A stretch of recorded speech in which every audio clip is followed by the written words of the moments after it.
Eishomero rya Nyamasoga Primary School normuha amashomero atanaga kinene cyayi cenyonyi kandi agara kushomerwamo abana b'abantu kashanjigani 18 abafurirwe kurwo umwanya gurukuza kubogwe by'amakorero n'ingash industrial area otwarire mu cyayi cenyonyi cya Kabare International Airport. I've given them a computer laboratory and we are going to put an instructor here who will be training the teachers and the pupils, and we shall pay and facilitate that instructor until when the teachers are in position to do it themselves. When you want to upgrade, you can even upgrade where you are still here. You use the facility to upgrade, and don't think that you can use it during the school time. Utilize it during holiday time.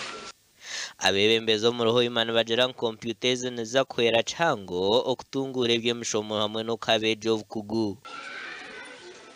Train more kids, train more pupils on how to handle the first aid kit. So kuleta kompyuta egine innovation ya technology.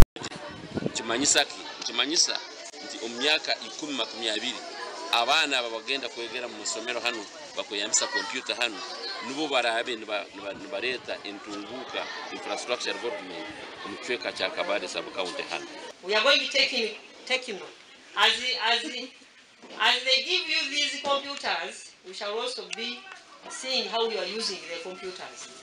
While in the office, even the cow will be checking, even the RDC will be checking on you. They just log in on their computer to see what Nyamasoga is doing. Abazaire baitu abamuhanu tibasomere kurungi baitu abasomero ho nibagenda nibajugundi abagenzi babo okurora bajumbire ebyo kusoma kandi halimu abazaire abamu abakwetaga abana babo basome. Pius Wakabi owabaryo mjenyu mukora ha mukoro yasima company ya SBC Uganda kandi yashaba bakuru b'amashomero kwataje computer zezi basima muna abukite kikoze kandi saba government erole company nkazino za SBC eziteko amani muno nze koragane nazo beto sanga government abukuba alima bakwenda corruption naki sente zuru kuhika milioni 50 twarire muno kushomesa group z'abantu emyoga hamwe n'obukugu bwo gukora sabuni okukora enkito okurisa enjoki hamwe n'esumu mukaga zigabirwa abantu nizo zikozesibwe gasha kwa Ambrose Nwagaba Katoto.